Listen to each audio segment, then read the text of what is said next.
Yo soy Rafael Fernández de Castro, soy el director del Centro de Estudios México-Estados Unidos de la Universidad de California en San Diego y me da mucho gusto darle la bienvenida a todos ustedes a este webinar justamente sobre el COVID-19.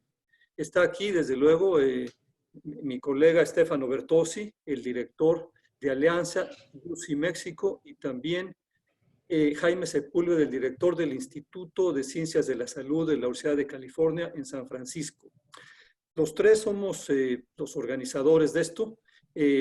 Stefano es el director justamente del organismo de cooperación del sistema de la Universidad de California con México, Alianza México, que tiene tres organismos, UC Mexus, UC Mexico Initiative y desde luego Casa California. Yo les diría, amigos y amigas, que los tres profesores de la Universidad de California lo que intentamos es justamente fortalecer el diálogo bilateral entre México y Estados Unidos. Estamos convencidos que el diálogo entre la academia, el sector público y la sociedad será en beneficio de los mexicanos, las mexicanas y de los y las estadounidenses. Nuestro objetivo es ese, es justamente fortalecer el diálogo bilateral. Yo tengo muchos años estudiando la relación México-Estados Unidos. Tenemos una interdependencia compleja en lo económico, en lo social, desde luego, y desde luego en el tema de la salud. Entonces, lo que queremos hacer es poner nuestro granito de arena desde la Universidad de California en fortalecer este diálogo bilateral, en comunicarnos mejor, porque estamos convencidos que el diálogo, la cooperación entre México y Estados Unidos será en beneficio, como les decía, de nuestras poblaciones. También quiero agradecerle enormemente al doctor Guillermo Ruiz Palacios haber aceptado nuestra invitación. Ya Jaime Sepúlveda lo introducirá de una manera más formal, y también quiero agradecerle al doctor Rogelio Pérez Padilla el haber aceptado nuestra invitación. Quiero decirles que invitamos también a dos colegas mujeres, pero ya están en la trinchera y bueno, pues vamos a hacer únicamente nosotros en este panel. También quiero insistirles en que este es el primero de una serie de paneles, de webinars que organizaremos en este tema. Nos parece de la mayor importancia para la Universidad de California estarnos comunicando con nuestros colegas mexicanos, y abrimos así con este primer panel, con este primer webinar, esa comunicación.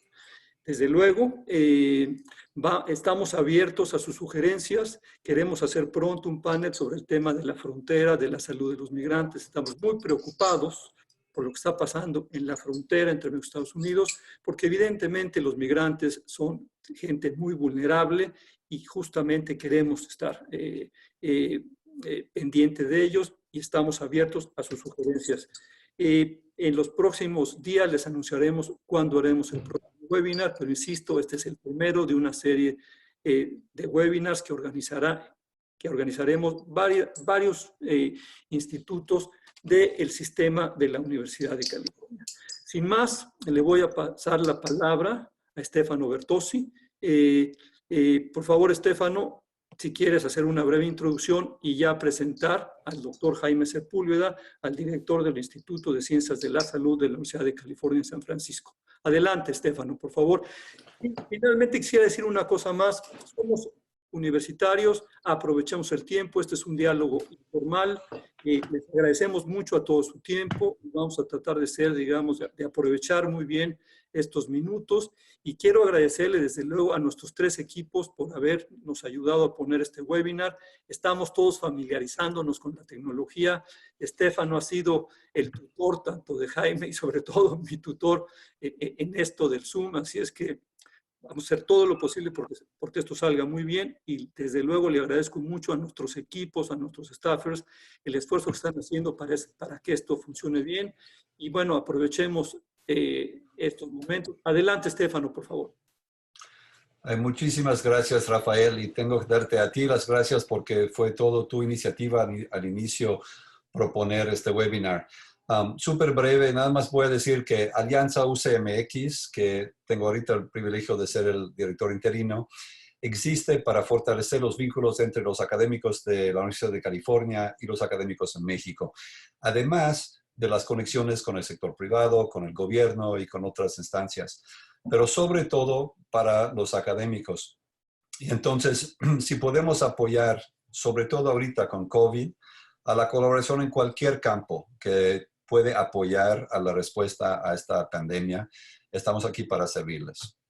Y voy a estar participando un poco más adelante en los temas, pero nada más me gustaría llegar lo más rápido posible a las presentaciones y a la discusión.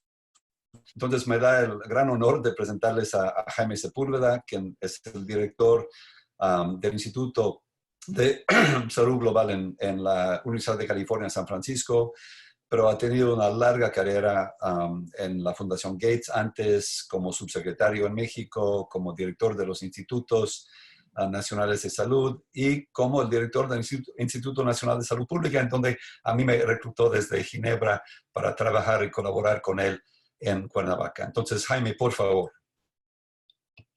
Muchas gracias, Estefano. En los próximos 20 minutos voy a hacer el intento de resumir el panorama actual de la pandemia del COVID-19 con la idea de abarcar algunos temas que siento en la opinión pública están particularmente faltos de información y confío que esto ayude a disipar algunas de las posibles dudas. Me pregunto si se alcanza a ver bien en las pantallas. Voy a hacer ahora una ampliación.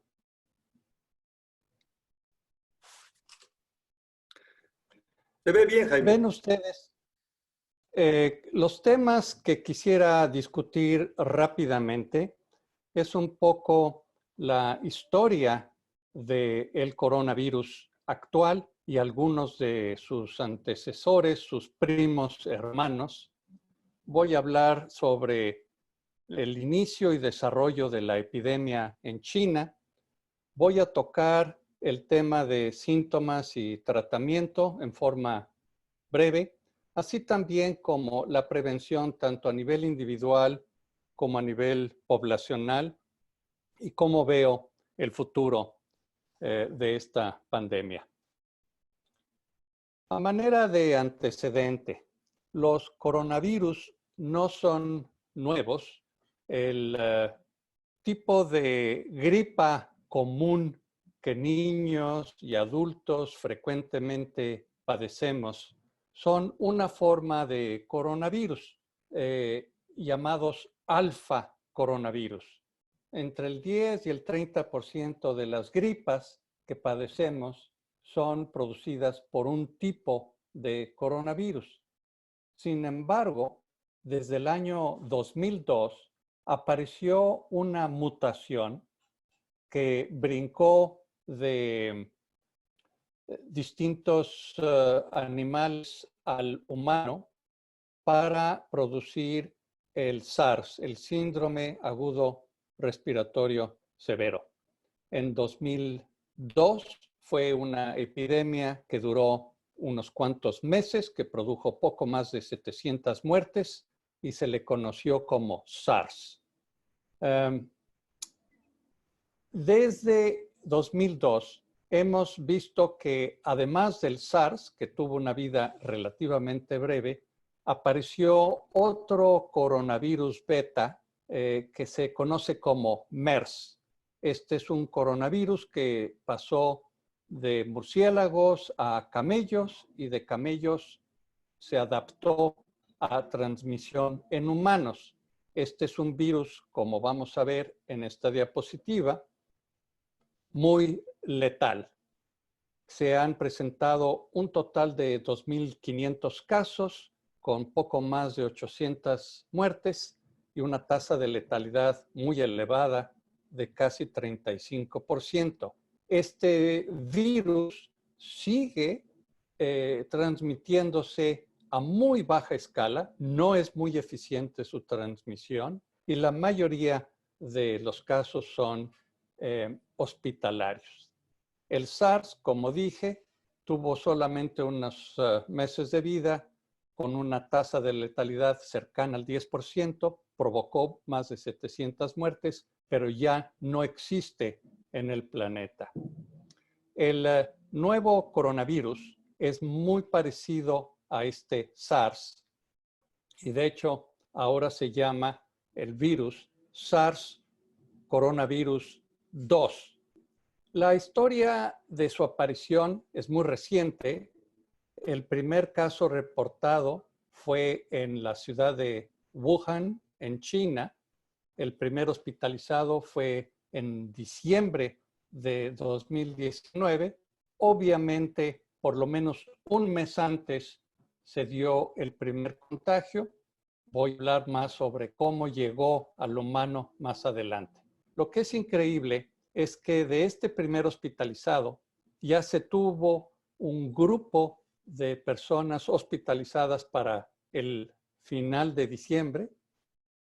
Las autoridades chinas cerraron el mercado de donde se supone se originó la epidemia y el virus fue aislado una semana más tarde. Esto es una historia increíble en lo rápido que se logró aislar, secuenciar y dar a conocer al mundo la secuencia de este virus, lo que permitió que los diagnósticos rápidos pudieran ser desarrollados en base a la secuenciación genómica del virus.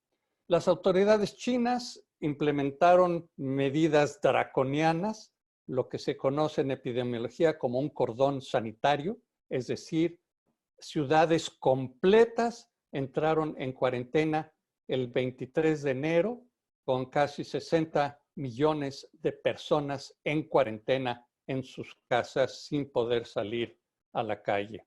La Organización Mundial de la Salud se tardó en declarar esto como una emergencia pública internacional, de salud pública internacional a finales de enero, y una epidemia que no existía en noviembre y que se originó de una sola persona ha contagiado en menos de 3 meses a más de 250,000 de personas y 10,000 muertes. Insisto, en menos de 3 meses por vía de transmisión respiratoria.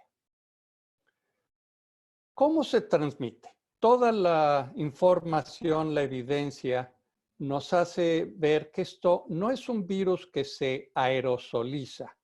Es un virus que se transmite principalmente por gotitas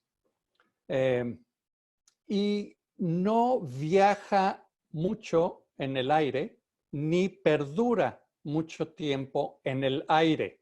A diferencia de otros virus, como por ejemplo el sarampión, que sí se aerosoliza y que sí permanece en el aire por mucho tiempo.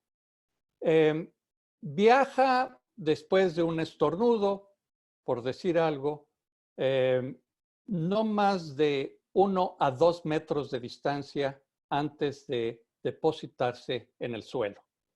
De tal manera que lo que es más importante es que estas gotitas que se pueden repartir en el suelo o en muebles o en objetos pueden permanecer en forma transmisible en contagio por hasta varios días en algunas superficies.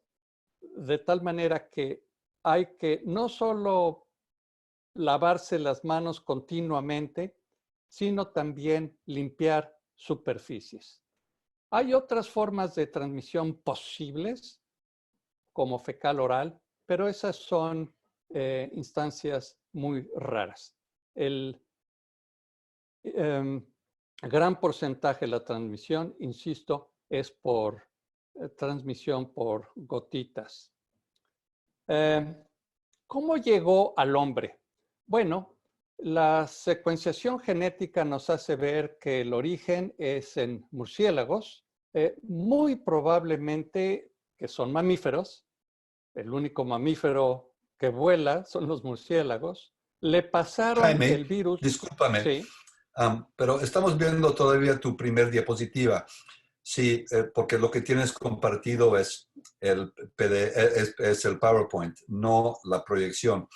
Si quieres, puedes compartir la otra pantalla para que podamos seguirte en las diapositivas. perdón, ¿cómo comparto la otra pantalla? Perdón, stop share Sí. y ahí compartes el desktop, si quieres. O puedes seguir proyectando lo que estabas proyectando, pero nada más tienes que avanzar las diapositivas.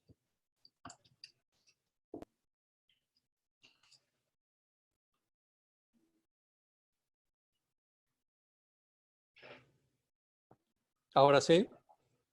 Um, Ahora estamos viendo tu página de notas, pero arriba donde dice Use Slideshow, dale clic en Use Slideshow y va a funcionar.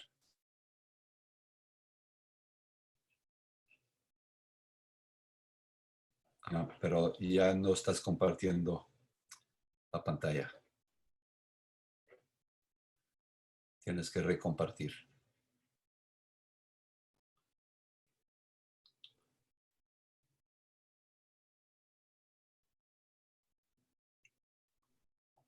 Ahora. Perfecto. Gracias.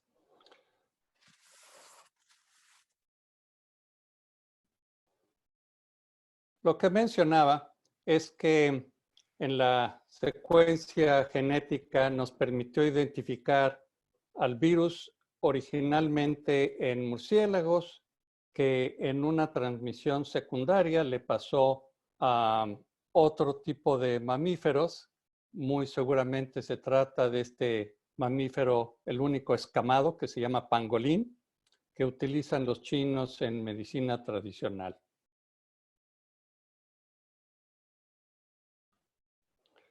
En cuanto a la distribución mundial, es muy claro que el origen en el continente asiático, en Wuhan, en China, tuvo una rápida transmisión a países vecinos, con Corea del Sur y Japón siendo algunos de los primeros fuentes, con Singapur y Hong Kong también. Pero actualmente es en el Medio Oriente, en Irán, en donde se tiene uno de los grandes focos, y por supuesto en Europa.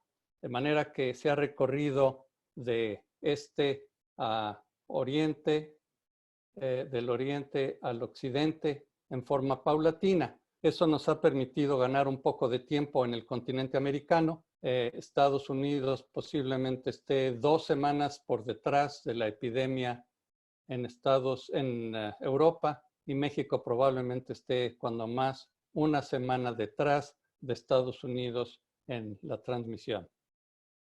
Este es un gráfico muy elocuente porque hace ver las consecuencias de no tomar medidas. Esta es una comparación del crecimiento epidemiológico en distintos países, y vemos que en la parte superior de la gráfica, países como China, Italia, Irán, España, tienen una curva de crecimiento de 33% diario. Es decir, se duplican el número de casos cada 3 días. Mientras que países como Corea del Sur, Japón o naciones-estado como Singapur o Hong Kong han logrado aplanar la curva. ¿Cómo han logrado aplanar la curva? Lo veremos después, pero es a base de medidas radicales de contención poblacional y aislamiento, lo que se llama distanciamiento social. Vean ustedes la curva epidémica en el caso de Corea del Sur. Hasta el día de ayer, prácticamente en Corea del Sur han logrado ya contener el número de casos nuevos y tiende a la desaparición en ese país. En el caso de China, vean ustedes el número de casos diarios reportados del número en 1 de enero actualmente. Es evidente que ha tenido una disminución tremenda. En China, en los últimos 2 días, no se ha reportado ya ningún caso nuevo doméstico. Los pocos casos nuevos que han aparecido en China son todos importados. Quiero llamar la atención sobre esta primera serie clínica en Estados Unidos por el CDC. Esto refleja el número de casos hospitalizados o en cuidados intensivos o fallecidos a distintos grupos de edad. Lo que marca esta gráfica en el extremo derecho es que a mayor edad hay una mayor proporción de fallecimientos. Pero eso no quiere decir que personas jóvenes menores de 60 años no tengan cuadros que requieran hospitalización. Y esa falsa seguridad que se ha dado en que a los jóvenes no les dan casos graves, creo que es algo a reconsiderar en base a estos gráficos que vienen sobre todo de Europa y de Estados Unidos, una diferencia en la afección etaria con comparación a China. En California, bueno, saben ustedes, estamos ya el estado completo en cuarentena, en cordón sanitario. Se han presentado ya 870 casos, 16 muertes al día de ayer. Ya hay una clara transmisión comunitaria. Tenemos serios problemas en el número de pruebas diagnósticas. Aquí el CDC tuvo una falla importante y estamos careciendo pruebas diagnósticas, como es el caso igual en México. Ya se han cerrado todos los restaurantes, todos los centros, cines y demás, que es creo lo que ya habría que estar haciendo en México. Cadenas de transmisión es simplemente para ilustrar cómo de una conferencia que hubo en Singapur con 7 casos, cómo se desplazó la epidemia a Europa a partir de unos pocos casos que atendieron una conferencia en Singapur, cómo pasó a Corea, cómo pasó a un inglés que a su vez llevó a Francia, ahí contagió a 11 personas, cómo se extendió al Reino Unido, a Francia y en España. Es decir, son las cadenas de transmisión que hay que tener mucho cuidado. ¿Qué es lo que sabemos? Bueno, esto se pasó de animales mamíferos a humanos hace apenas 4 meses. El primer caso por secuenciación genética se sabe que fue una sola persona la que se infectó y a partir de ahí contaminó tantas más gentes. Lo que se llama la tasa de reproducción quiere decir que una persona contagia en promedio de 2 a 3 personas más. Se duplica en China, se estaba duplicando cada 6 días. En Europa se está duplicando cada 3 días. El periodo de incubación aproximadamente en promedio es de 5 días, pero puede ser hasta 14 días. Y lo que es muy interesante de este coronavirus, a diferencia del SARS y del MERS, es que se puede transmitir el virus incluso aún antes de tener síntomas o en personas asintomáticas.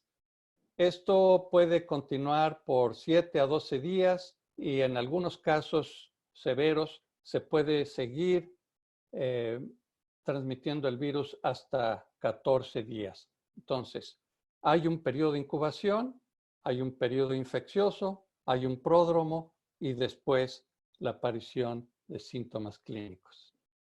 Este gráfico compara el número de pruebas por 1000 habitantes que se llevan a cabo en distintos países del mundo. países muy ricos en el Oriente Medio, en la península arábica, pueden y han hecho el mayor número de pruebas por población. En Corea del Sur están realizando 10,000 pruebas diarias. En Italia también se han puesto a trabajar muy duro con pruebas, pero vean ustedes cómo incluso en Estados Unidos el número de pruebas por millón de habitantes es prácticamente nulo. En Estados Unidos, en total, se han hecho el mismo número de pruebas que Corea del Sur hace diariamente. Me pregunto en México cuántas pruebas se están haciendo diariamente y me temo que estamos muy, pero muy por debajo de las necesidades. En cuanto a tratamiento, se están haciendo en este momento 94 pruebas, ensayos clínicos registrados en el NIH y hay hasta 420 o más a nivel mundial. ¿Cuáles son los medicamentos que están actualmente en ensayos clínicos? Uno es un antiviral que se trató de utilizar para Ébola. Ébola es un producto de la farmacéutica Gilead que se llama Remdesivir. Hay también una combinación de dos antirretrovirales y también están ensayos con hidroxicloroquina, 200 miligramos 2 veces al día por 7 días. Hay resultados aparentemente positivos de China con el uso de hidroxiquinoleína, pero es muy temprano todavía para cantar victoria. ¿Cuáles son los objetivos estratégicos? Son dos.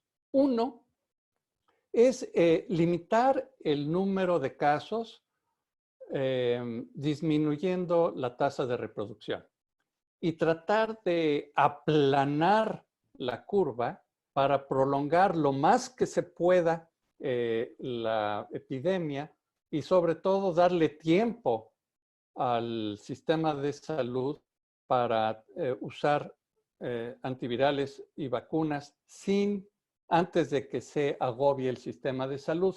Y eso lo vemos en esta gráfica. Si concentramos en el tiempo un gran número de casos, no hay capacidad instalada en México ni en ningún lado del mundo en camas hospitalarias, en camas de cuidados intensivos. Lo único que tenemos a nuestro alcance es lo que se ha dado en llamar aplanar la curva, es decir, hacer todo lo que podamos por retrasar y extender en el tiempo la transmisión y darle tiempo así al sistema de salud de atender a los miles o millones de casos que se nos avecinan. Estos son algunos modelos. Uno a la izquierda es el número total de muertes que se calculan en Gran Bretaña, más de 500,000. En Estados Unidos se calculan más de 2 millones si no se hiciera nada. Sin embargo, en la curva de la derecha ven ustedes qué sucedería si tomamos medidas de distanciamiento social, si tomamos cierre de escuelas nada más en verde, si hacemos aislamiento de casos y cuarentena doméstica, si solamente hacemos aislamiento de casos. La suma de todas estas medidas es lo que tendría, obviamente, una mayor efectividad.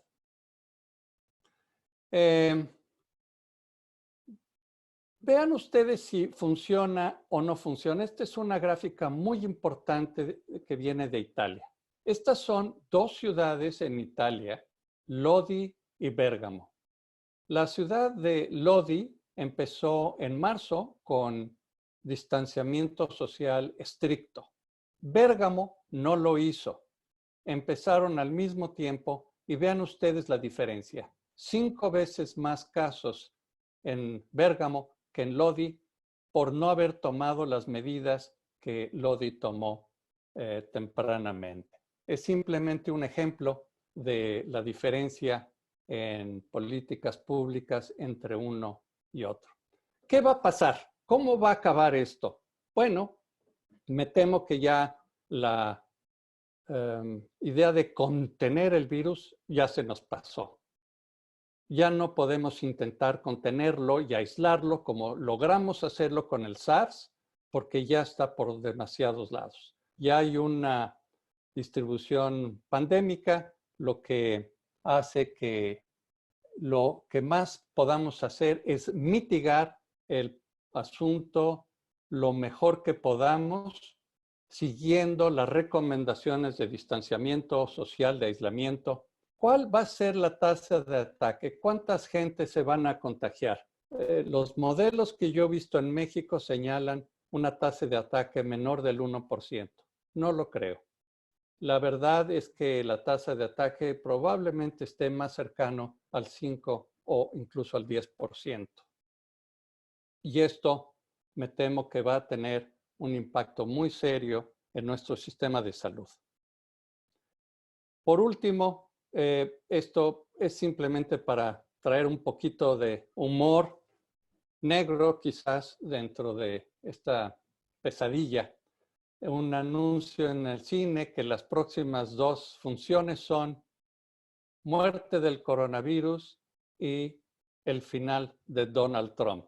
Esperemos que en no muchos meses podamos ver estos anuncios hechos realidad. Pasaron mis 20 minutos y estoy dispuesto ahora a presentar a mi querido amigo y colega de muchos años, el doctor Guillermo Ruiz Palacios, claramente el infectólogo investigador con mayor prestigio en México del Instituto Nacional de la Nutrición, anteriormente comisionado de los Institutos Nacionales de Salud, un experto reconocido internacionalmente en enfermedades infecciosas, con quien he tenido no solo la oportunidad de colaborar profesionalmente, sino de guardar una bonita amistad. Guillermo, por favor. Estás en mute.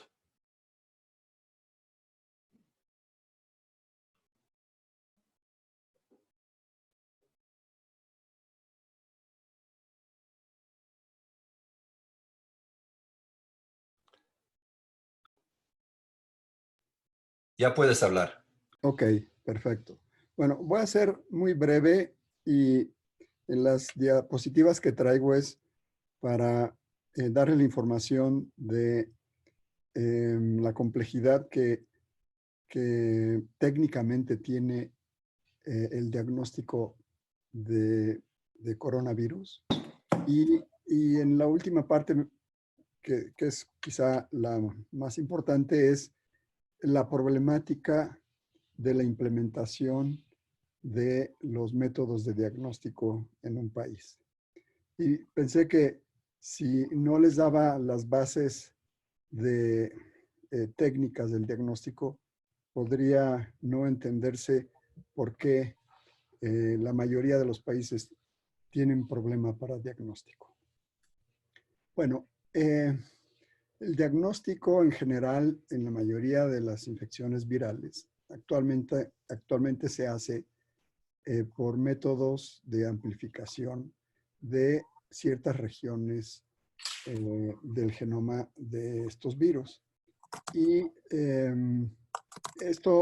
la metodología ya es una metodología muy bien desarrollada. Hay muchísimas compañías que tienen métodos para el diagnóstico de muchas enfermedades virales y pues fue relativamente fácil implementarlo en sus plataformas. Aquí solo les menciono cuáles son las regiones que se han utilizado en la amplificación de coronavirus. Y ven que hay diferencias dependiendo de cómo lo han hecho los diferentes países. Pero la verdad es que básicamente todos se basan en 3 genes.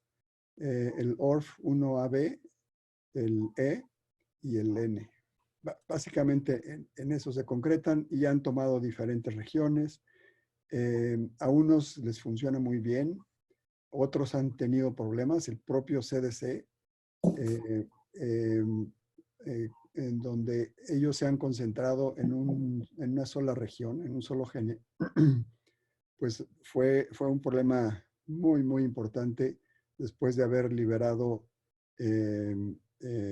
pues un kit para los diferentes estados y se tuvo que retirar. Este es, o sea, una institución que tiene una experiencia enorme y que es el referente en diagnóstico, pues nos muestra que es complejo la elaboración de estos métodos. Pasa la siguiente. La siguiente. Esta es una figura clásica de una prueba positiva de PCR, y esta es la que nosotros hacemos, y se ponen en general dos genes a amplificar. Varía de grupos. Nosotros escogimos la del grupo de Alemania, del Charité, porque nos pareció la que tenía un concepto más racional en la manera como escogieron las regiones que se amplificaban. Y tiene un control positivo, en fin. Y aquí ustedes pueden ver la amplificación en color anaranjado, que es la amplificación de cualquiera de los virus de coronavirus del grupo beta. Este es muy importante. Esta estrategia se usó, por ejemplo, para dengue, en donde hay un genérico que detecta cualquier flavivirus. Aquí, este es un genérico que detecta a cualquier coronavirus del grupo beta. Y después ya viene el específico que amplifica el gene, una región del gene E, que está en rojo. Y luego tenemos en verde la amplificación de RNA, que es el control de que se está haciendo bien el procedimiento. La siguiente, por favor. Ahora, es importante ver cómo es que se excreta el virus, porque nos tiene que definir cómo vamos a manejar a la población para aislarla una vez que se han infectado. Y una primera parte es, bueno, ¿cuál es el sitio más adecuado para seleccionar y tomar las muestras? Aquí ustedes pueden ver cómo si se toman muestras de exudado faríngeo o nasal, en el exudado nasal, en azul, se ve cómo hay una mejor detección y con cuentas o con carga viral mucho más alta que con lo que ocurre en las tomas de exudados faríngeos. Nosotros con esta información lo que hacemos es en realidad tomar de los dos. Y con esto aumentamos la probabilidad de detección. Uno de los problemas de estas pruebas es los falsos negativos. ¿Sí? Y ustedes lo pueden ver aquí como si se toma nada más una muestra de exudado faríngeo, pueden salir negativas a pesar de que el paciente sea positivo. Entonces, ese es el primer punto que la lección es que debe de obtenerse muestras de los dos sitios. ¿Me pasa la siguiente, por favor? Ahora, si ustedes se fijan, el resto de las secreciones, y estos son por pacientes, pueden ustedes observar, por ejemplo, que donde se tiene una mayor carga viral, se obtiene una mayor carga viral, es justamente en los exudados nasales. Vean cómo en azul, en el punteado azul, las mayores cargas se obtienen ahí. Y por eso es que o sea, el tomar muestras en este compartimento nos da menos probabilidad de falsos negativos. Casi no o sea, raramente hacen viremia. No es un fenómeno frecuente y por lo tanto en las muestras que se han tomado en estos pacientes, la mayoría, si no es que todos, son negativos. Y lo mismo que en orina. La siguiente. Si ven ustedes aquí cuál es la proporción de detección dependiendo del sitio. Y por supuesto, los lavados broncoalveolares, la positividad en pacientes confirmados, pues es muy alta, es del 93%. Lo mismo del esputo y menos en las secreciones nasales y faringias. O sea, estos en pacientes muy graves que requieren hospitalización. Pero no es nada despreciable, lo pueden ver ustedes, la excreción del virus por heces. O sea, cerca de una tercera parte de los pacientes excretan el virus por heces. Me pasa a la siguiente. Y ustedes lo pueden ver aquí más gráfico, el tiempo de excreción. Y el tiempo de excreción por vías respiratorias es relativamente más corto. En promedio son 2 semanas de excreción. Aunque hay pacientes que la excreción se puede prolongar hasta más de 20 días. Pero vean la excreción que se ve en color amarillo por heces. Y esta se puede prolongar por muchos días, incluso semanas o mes. ¿Cuál es la implicación de esto? No lo sabemos, pero sí preocupa porque es posible que haya una transmisión fecal oral. Y esto sí se demostró en SARS en 2002. Entonces, es muy posible que la excreción en heces sí sea un componente importante en la transmisión. Entonces, en países como el nuestro, en donde la contaminación fecal oral es muy importante, pues esto puede tener repercusiones tremendas en cuanto a la transmisión. Bueno, estos son los puntos que quería mostrarles. Hay muchas técnicas que se han desarrollado, hay muy pocas que la FDA ya ha autorizado, por ejemplo la de Roche, en fin, hay varias. Pero en realidad se ha visto sobrepasada y lo mismo ocurre en México con el INDRE por la gran necesidad y demanda de hacer estas pruebas. En México, la verdad es que no estamos preparados para eso. Son muy pocos los laboratorios autorizados para hacer estas pruebas. Y el gobierno tendría que tomar unas acciones diferentes para permitir que estas pruebas se puedan validar rápidamente y se puedan hacer en el resto del país. En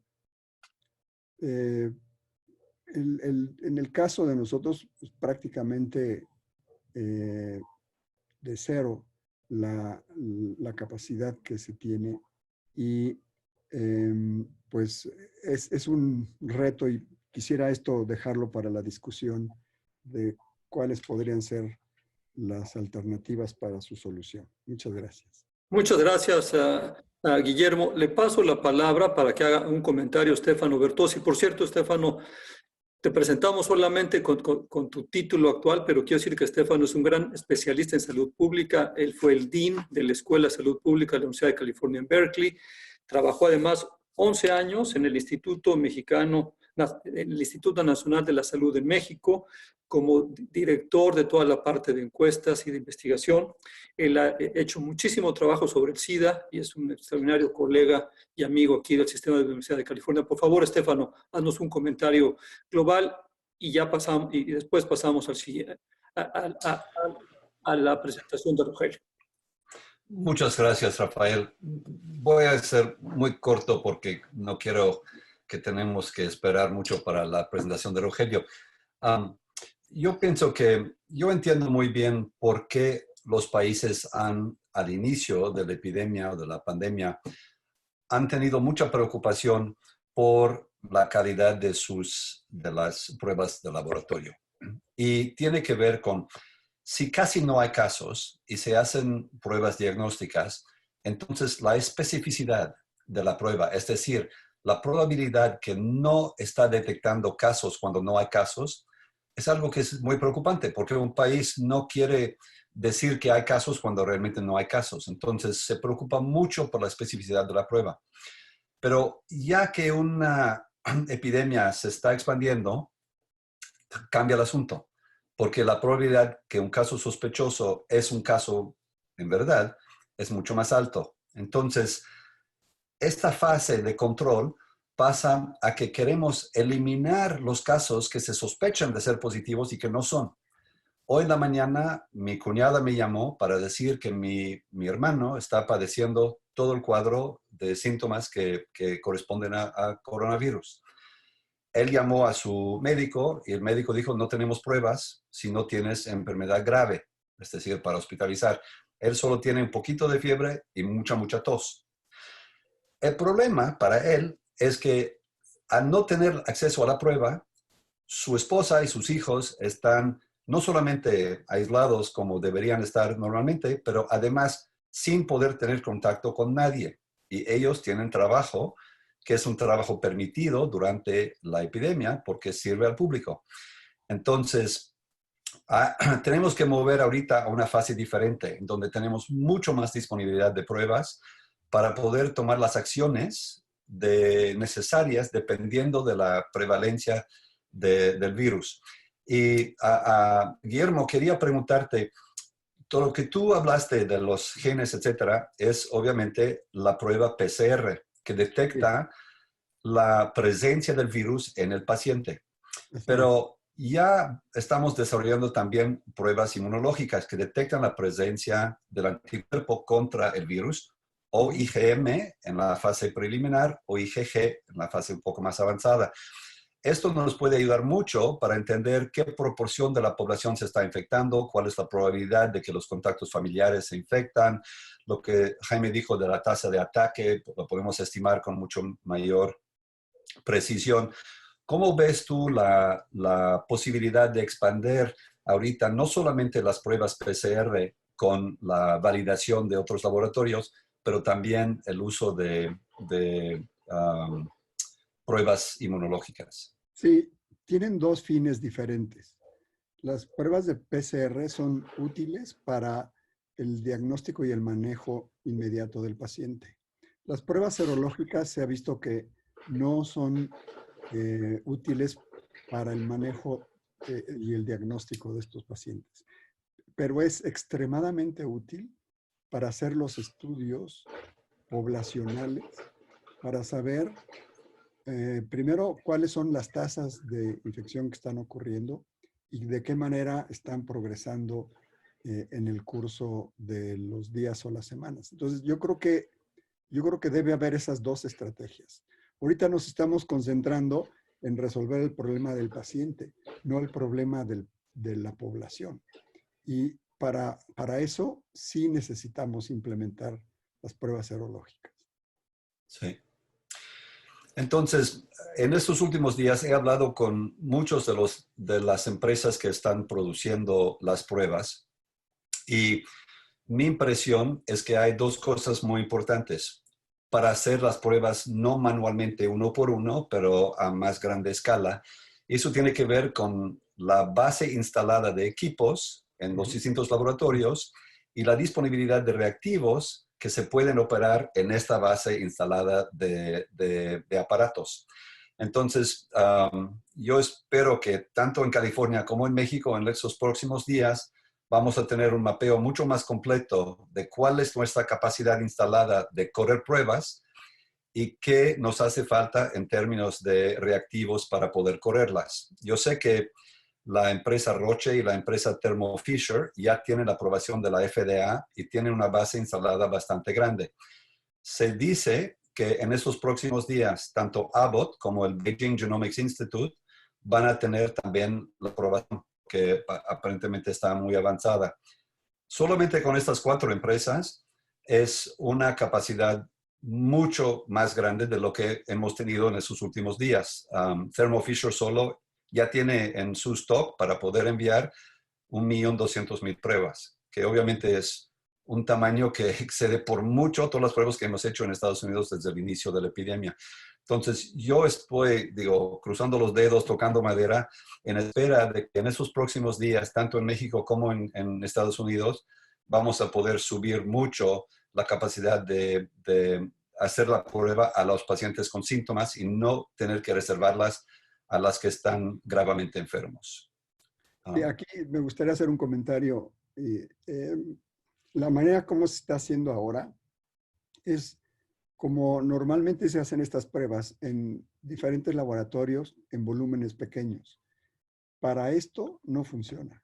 Necesita ser con los equipos que pueden hacer estas pruebas de manera masiva. Y justo las compañías que tú mencionas, sobre todo Abbott, Roche y Thermo Fisher, tienen esos equipos para hacer cantidades enormes. De hecho, nosotros tenemos esos sistemas y pues tenemos la capacidad de hacer hasta 1,000 muestras por día. Esto es solo en un laboratorio, ¿no? Yo creo que la estrategia debiera de ser poner este tipo de tecnología como centros de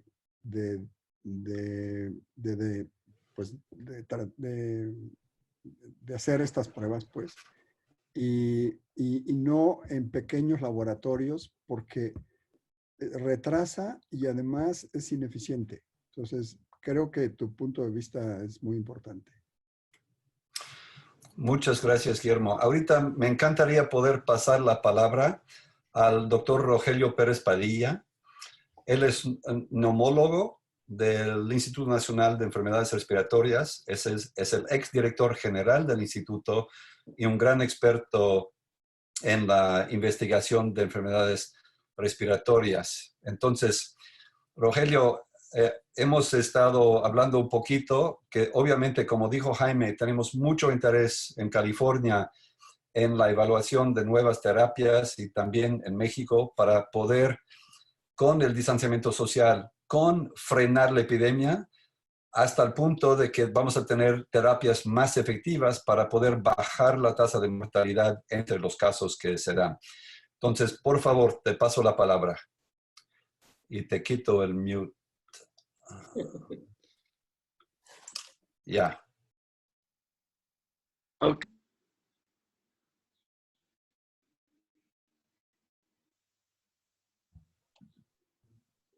¿Me escuchan? ¿Me escuchan? Creo que me están... ¿Hola? Sí, muy bien. Adelante. ¿Ya me escuchan? Mi conexión de internet está un poco inestable. Les pido disculpas si hay interrupciones. Yo me perdí algunos segundos de comentarios, pero la primera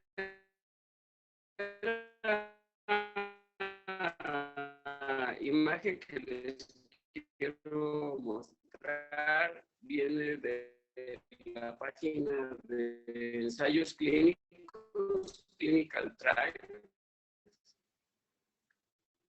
Y la consulté hace un par de días y puede estar, es de la mitad de Hawaii. Todavía no aparecían un par que nosotros registramos. ¿Me pasa la siguiente, por favor? Entonces aquí tenemos las regiones de esa misma consulta. Y pues es la distribución que ya la vieron en el mapa. La siguiente.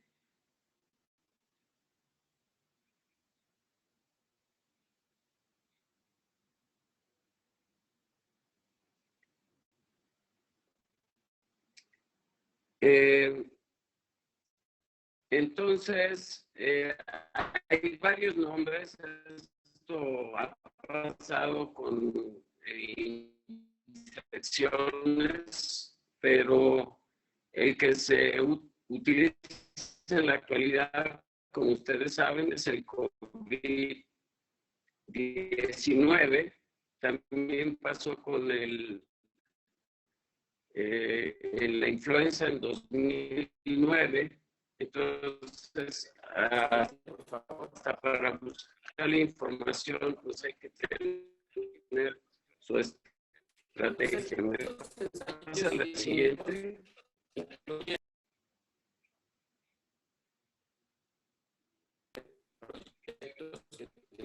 La siguiente. Entonces, estos medicamentos, pero también incluye la historia natural de la enfermedad.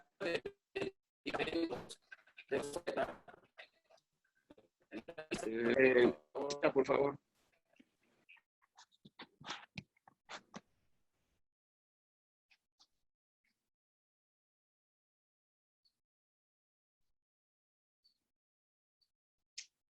Rogelio, Rogelio. Jaime Sepúlveda, si me escuchas, hay un problema en el audio y nuestros radioescuchas nos están señalando que no te pueden escuchar. Quizás además de la proyección de diapositivas, como tu internet está inestable, se requiera hablar por teléfono. Porque estoy en el teléfono también. ¿Me escuchan ahí? Y, Rogelio, me piden que apagues tu cámara, por favor. Ya está apagado. Ah, perfecto. ¿Está mejor así? Sí. Mucho mejor. Sí. Me ponen, hay una lista de medicamentos que están sacando. La vi de pasada. Esta es la mortalidad de la enfermedad tal y como se reportó en China, donde se ve el impacto tan grande de la edad mayor de 80 años. Es ahí, por favor, porque esto es realmente lo que vale la pena comentar. Entonces, esta es una lista de medicamentos. Hay una variedad grande que tienen algún dato o están registrados en los ensayos clínicos. El Remdesivir no está disponible, al menos en México. Hay varios ensayos registrados. El Caletra, Lopinavir, Ritonavir, con o sin ribavirina, está disponible porque es un medicamento que sirve para el VIH. Hay un estudio muy reciente que pone dudas sobre la utilidad, pero es un ensayo de 200 pacientes, es un estudio pequeño que acaba de salir. Entonces, no tenemos realmente de ninguno de la lista información que sea de gran peso y que sea de gran validez científica.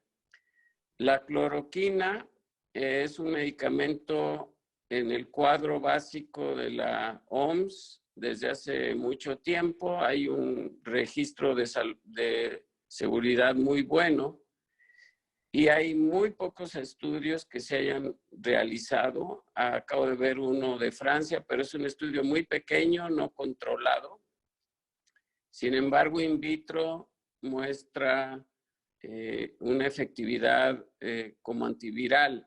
el día de ayer se dio el aviso de que la FDA lo había aprobado para el tratamiento. Fue un aviso del presidente Trump, pero con lo que hay publicado no se podría validar una aprobación ya para uso clínico. Entonces, yo desconozco si hay información no publicada que haya consultado la FDA, pero esa es una posibilidad. Y el hecho es que ya se está utilizando para los pacientes, aún sin tener una información como la que se tiene habitualmente. Hay varios ensayos registrados sobre corticoides. Sin embargo, en el caso de varias enfermedades virales, el resultado no es benéfico, sino al contrario, es perjudicial. Así es que yo dudo que esto vaya a dar algo. Hay varias células madre, interferón, medicina tradicional china que se están probando. Y los celtamivir pues sirve para la influenza, pero no ha demostrado nada para este nuevo virus.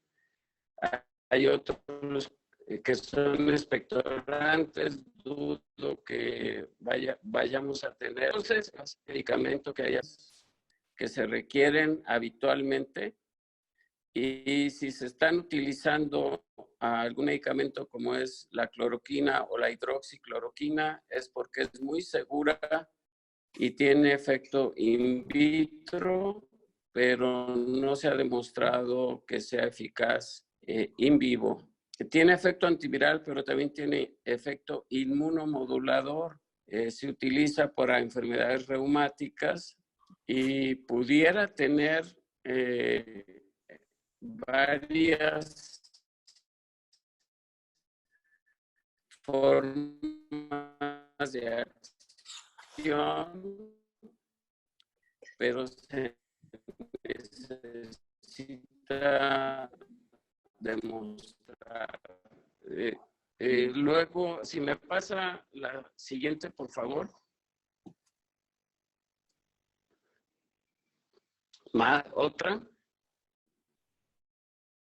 Otra, por favor. Te voy a brincar esta parte que es sobre otros aspectos importantes de investigar. La siguiente. La siguiente. Los factores de riesgo es muy importante. La siguiente. La siguiente. La siguiente. La siguiente. Me voy a centrar un poco en las dificultades que tenemos en general para valorar medicamentos, que era uno de los temas centrales que me pidieron. Entonces, hay dificultades pues, que son presentes en todo el tiempo, y hay dificultades que son especiales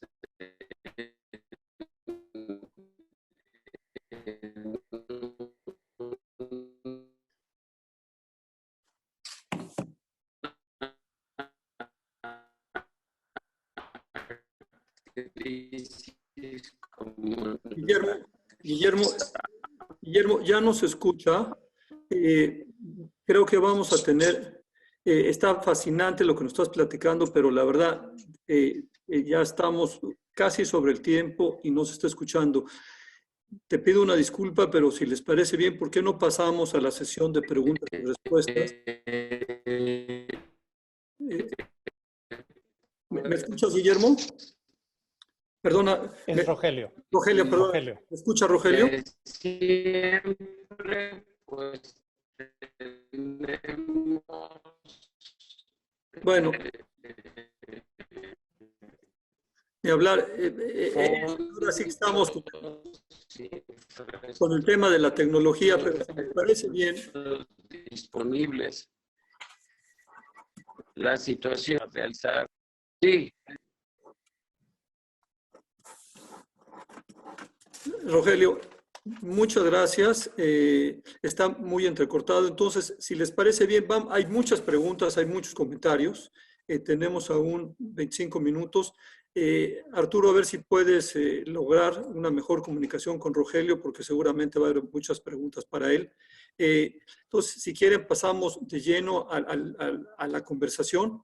Hay muchas preguntas. Les agradezco a todos ustedes haber participado. Me parece que han sido muy claras las explicaciones y tenemos evidentemente muchas preguntas. Déjenme empezar por una pregunta. Si te parece bien, Estefano, tú la puedes contestar. Cae mucho en tu área. Esta la hace Ietza Bojorges, que es nuestra colega en el Colegio de la Frontera Norte, a quien seguramente ya le pediremos que esté en un webinar con nosotros sobre el tema de la salud migrante en la frontera. Lo que pregunta Ietza, Estefano, es ¿qué tanto afectan las estrategias de muestreo a estos datos que tenemos sobre el coronavirus? Bueno, el asunto aquí tiene que ver con cuál es el denominador de las pruebas que se están haciendo. Y esto tiene mucho que ver con cuando tenemos una descripción de qué proporción de los casos tienen enfermedad grave, por ejemplo, cuál es la tasa de mortalidad por caso, depende de a quién estás aplicando la prueba. Entonces, si por ejemplo hay una estrategia en la cual se está aplicando la prueba no solamente a los que tienen enfermedad grave, pero también enfermedad leve y también a sus contactos para poder detectar no solamente los enfermos, pero las personas infectadas que no padecen enfermedad o que padecen enfermedad muy leve. Entonces, esto sería la verdadera tasa de mortalidad, es decir, entre todos los infectados, cuál es el porcentaje que padecen enfermedad grave o mortalidad. Al día de hoy no tenemos esta cifra con mucha precisión porque no sabemos qué porcentaje de los casos infectados no padecen síntomas o síntomas muy leves que no han provocado la prueba. Ahorita, obviamente, en otros países como Corea del Sur, donde se están haciendo muchas más pruebas, yo estoy esperando que en estos días van a tener mejor información sobre la verdadera tasa de enfermedad grave. Ahorita, la otra cosa que mencionó el doctor Sepúlveda es que la tasa de mortalidad también depende de la capacidad de atención al caso con enfermedad grave. Entonces, es una tasa de mortalidad cuando hay suficientes camas en cuidados intensivos, cuando hay suficientes respiradores, etc. Y otro, que fue el caso en Wuhan, en donde la sobrecarga de los hospitales no permitió la atención adecuada. Y lo que están reportando en Bérgamo es una situación similar, en donde el hospital no tiene capacidad de atender lo suficientemente bien a los casos.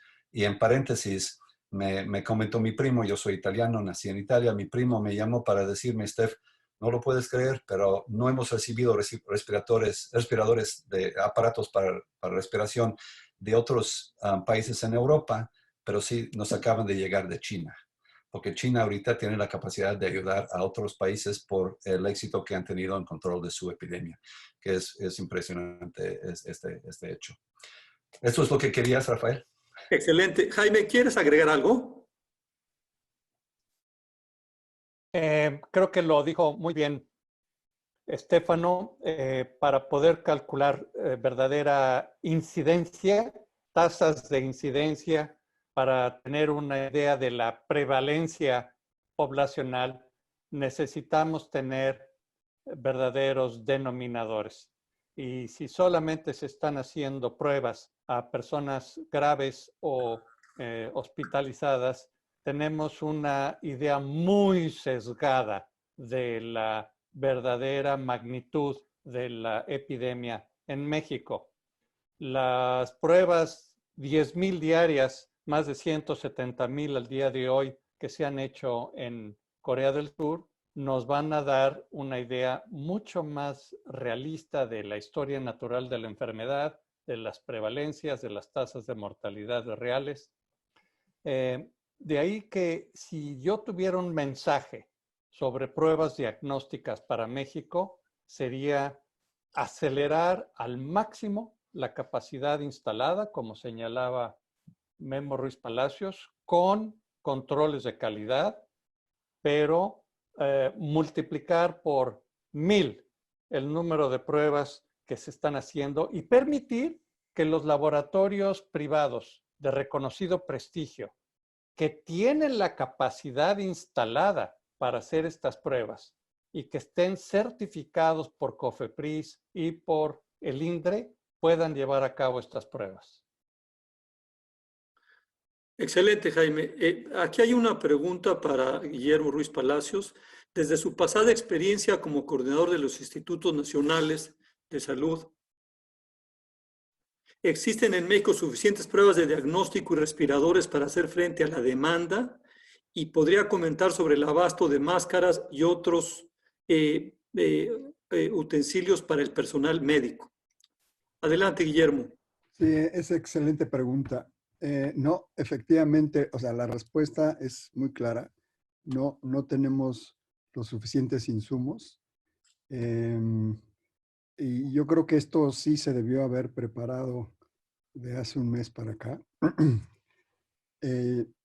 Empezamos a ver ya cada vez más casos y ya no tenemos los suficientes insumos para el manejo de estos pacientes. Entonces, cuando estemos verdaderamente en el extremo, yo creo que sí está el país en una situación compleja que va a necesitar el apoyo de otros países para poder resolver este problema. Mira, yo aprovecho, Guillermo, porque mucha gente nos está preguntando el tema de los cubrebocas. Este no es un tema, es un tema que a todos nos preocupa. ¿Podrías contestarnos, Guillermo, qué piensas sobre el tema de utilizar cubrebocas? ¿Realmente ayuda a prevenir la enfermedad? No para la población general.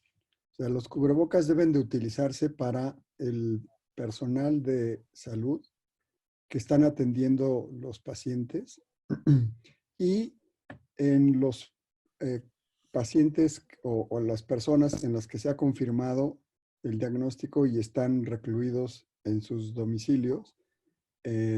Sí, ahí sí es útil el apoyo con cubrebocas por parte de los familiares y de las personas que estén apoyando a estas personas. Pero el utilizar el cubrebocas como una medida general para la población no sirve. La vida media de seguridad de un cubrebocas es de 3 horas. Y uno ve en la calle personas que traen sus cubrebocas y solo tienen uno para el resto de sus días. Entonces no tiene ningún efecto. Otro punto en relación a la demanda que tenemos en los hospitales del uso de las mascarillas N95, en realidad no se ha visto que tengan ventaja de los cubrebocas que se usan en cirugía. Hay un estudio extraordinario para influenza, en donde es un estudio controlado, en donde analizan si se disminuye la tasa de infección por influenza de una manera significativa con el uso de N95. Y es un estudio muy grande y no ven diferencias. O sea, incluso eso hay mucha controversia en el uso de estos dos tipos de mascarillas. Aquí hay otra pregunta para ti, Guillermo. Se habla de que una vez que te da COVID, generas inmunidad a la enfermedad, pero he leído casos, contesta, de enfermos que se han curado y vuelto a enfermar. ¿Es posible enfermarse 2 veces? Quizá si el virus muta, la inmunidad no aplica. No tenemos todavía la información suficiente de la respuesta inmune, pero sí están descritos casos de reinfección. No sabemos si es con un virus que ha mutado o si es simplemente una recaída, que es lo más probable. Son pocos casos reportados y lo más probable es que sean recaídas y que sí efectivamente la inmunidad después de una infección sí sea protectora. Una pregunta para Estefano y también para Jaime. México tiene un comportamiento atípico en el porcentaje de pruebas de COVID-19 que resultan positivas en relación a países con números similares de casos positivos. México tiene un porcentaje de casos confirmados versus pruebas muy alto. ¿Cómo interpretan ustedes esta evidencia? La verdad es que prefiero que Guillermo responde primero de la situación local. Yo puedo hablar de razón de momios, pero pienso que el caso específico quizás primero Guillermo puede responder. O si Bueno, ya está de regreso Rogelio. Rogelio, a ver, estoy viendo si lo veo, pero sí, Rogelio, no sé si puedes intentar también. Sí, yo los oigo perfectamente. Básicamente es como No. se está... Desgraciadamente, Rogelio, no se te escucha. Como diciendo. Lo siento. Perdón, Rogelio, no se escucha muy cortado. Mejor le pedimos su respuesta a Guillermo. Si la quieres escribir, yo la leo con todo gusto. Okay. Adelante, Guillermo. Bueno, las tasas de confirmación de diagnóstico en México es alta porque solo se está haciendo en pacientes con lo que llamamos sospechosos. Y de ahí que la tasa sea relativamente alta, aunque en realidad pues no lo es tanto. De cada 100 pruebas que hacemos, aproximadamente 15 son positivas. Esto sí llama la atención y dice, bueno, las tasas que estás teniendo de positividad pues son muy altas, ¿no? Pero es por eso, porque solo se está haciendo ahorita en pacientes sospechosos. Y los criterios de pacientes sospechosos son que vengan de zonas donde las tasas de infección se consideran ya como endémicas y sobre todo de transmisión local. Y la otra es que tengan síntomas. Entonces, son dos definiciones que son bastante precisas para sospechar y confirmar el diagnóstico. Por eso es que tenemos estas tasas tan altas de positividad. Gracias, Guillermo. Coincido con Guillermo. Agregaría que la definición de caso que se está utilizando en México es demasiado estricta.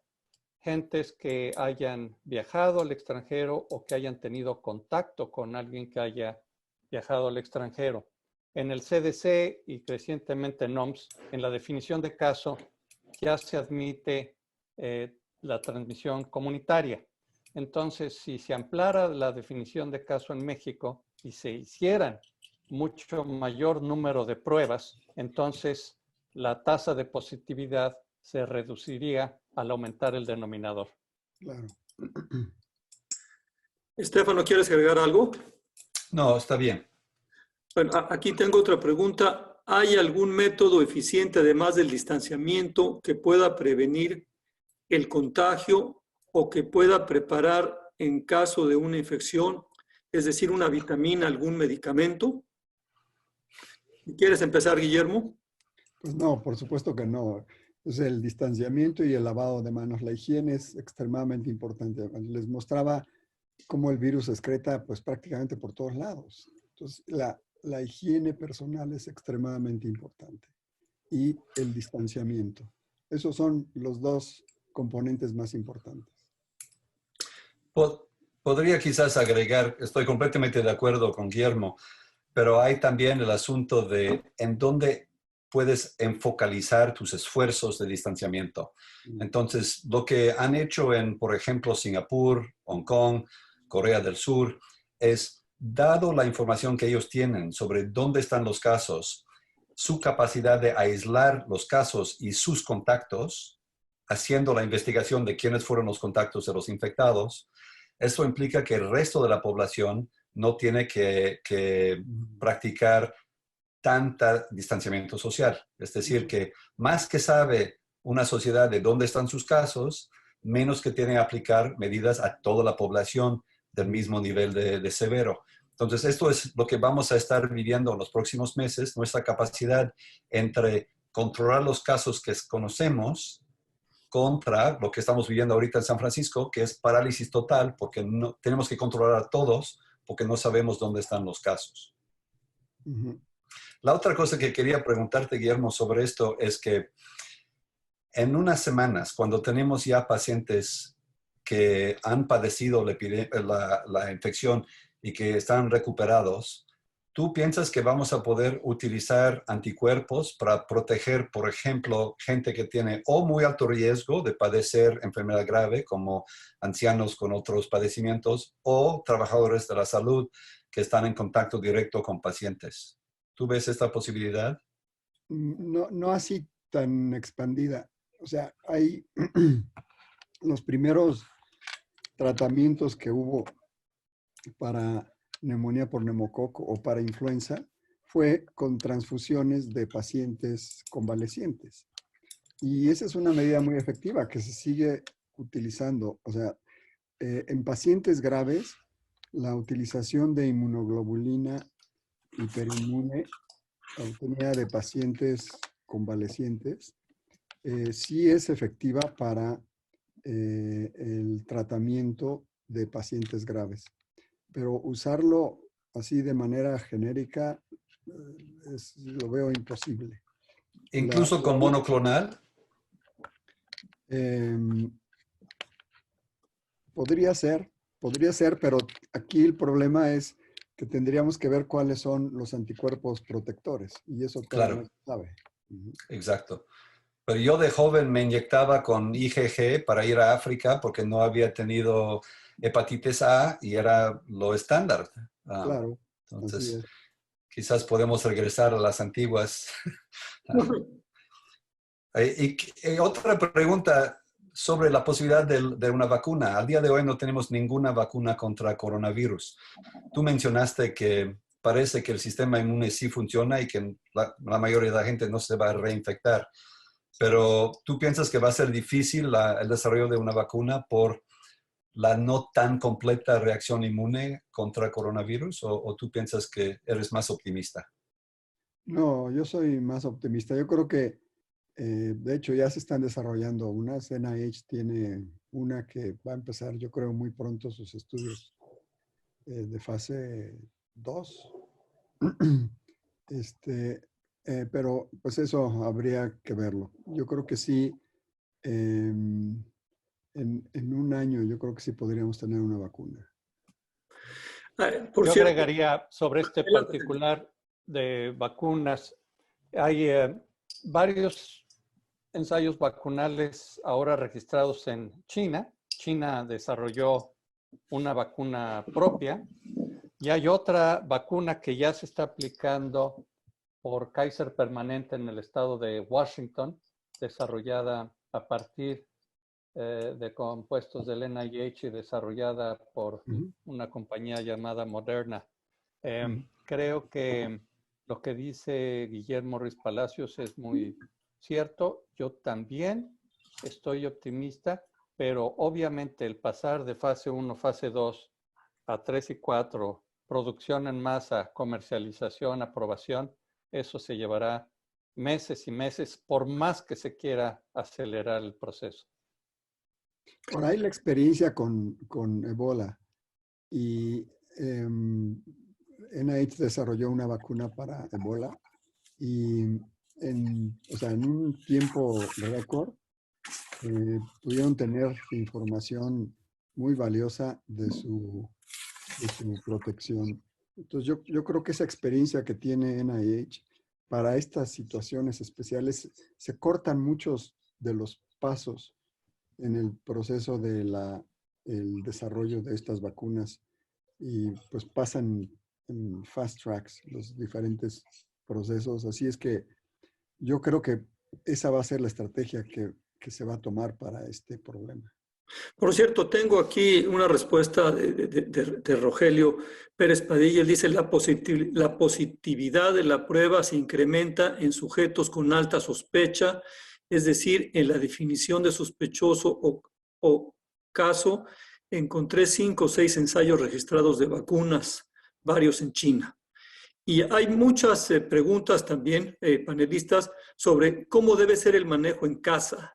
¿Se puede prevenir que un caso leve pase a grave? ¿Cómo debe ser, digamos, la relación entre los familiares que viven al interior de un mismo hogar, de un mismo techo? Es una excelente pregunta. Sí, es una situación compleja, sobre todo en nuestro país, en donde la densidad de población en los hogares es muy alta y prácticamente tienen un par de habitaciones.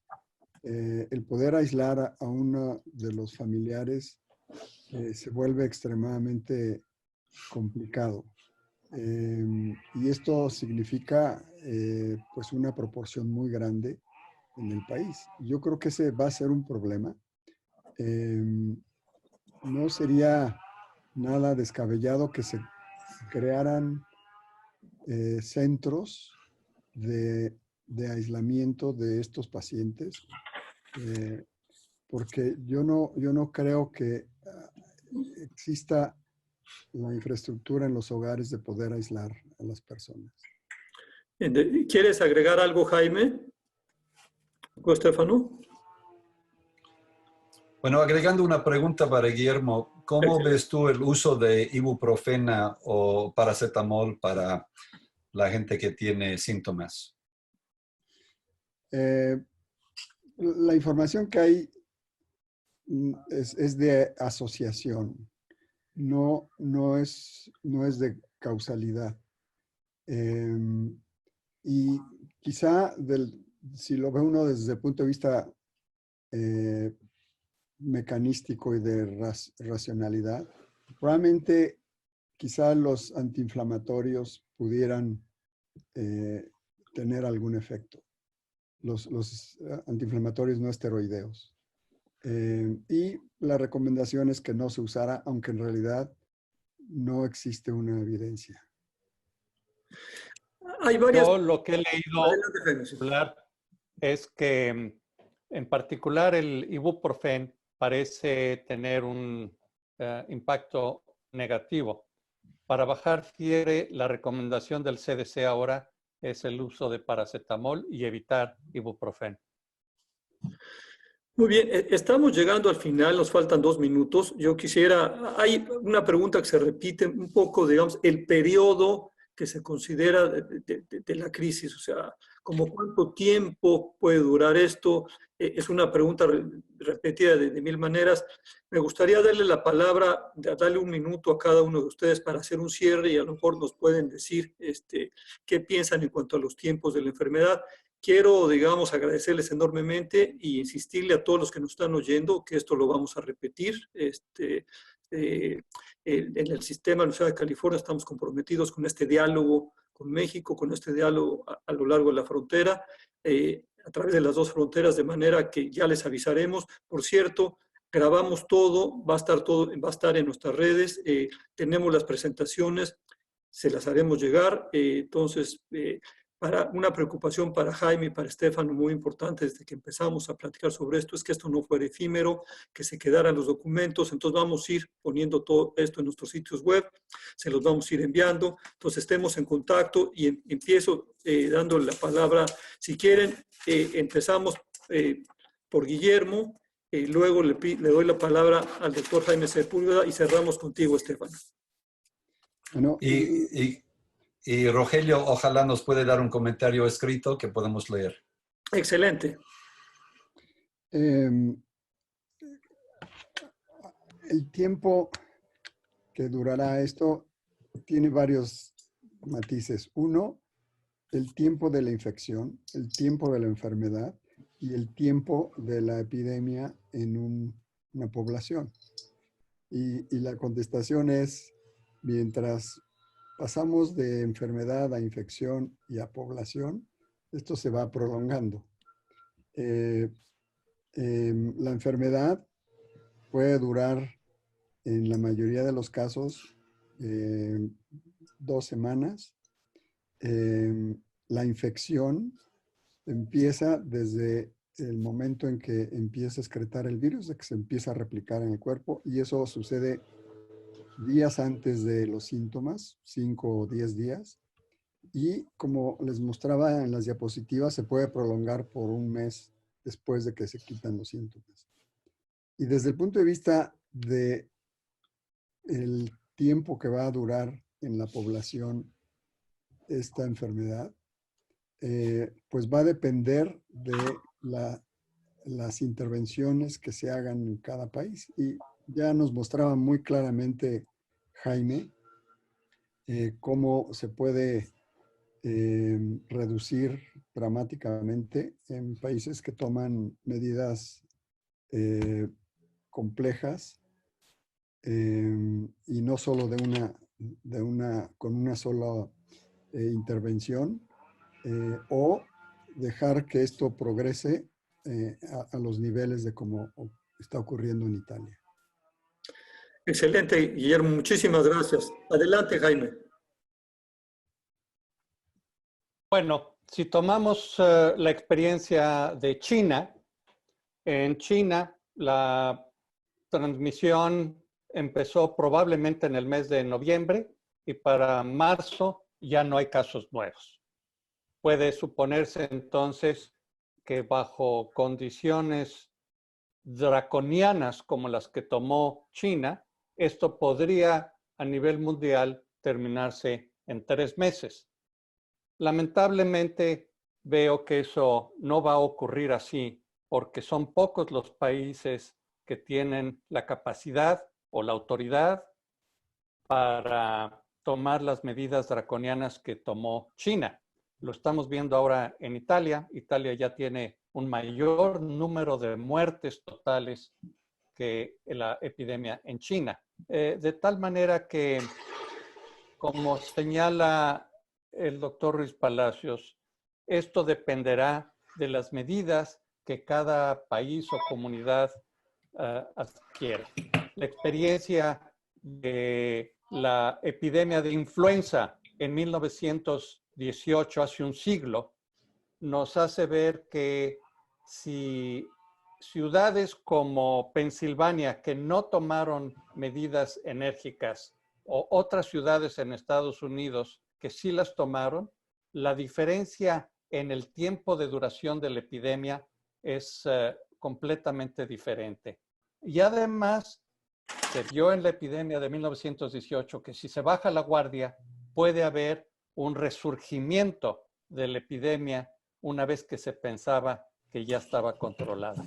De manera tal que si el planeta entero, si todos los países miembros de la Organización Mundial de la Salud acordaran tomar las medidas draconianas que ha tomado Corea del Sur, Singapur, Taiwán, Hong Kong, Japón y por supuesto China, el modelo asiático ha probado ser sumamente eficaz.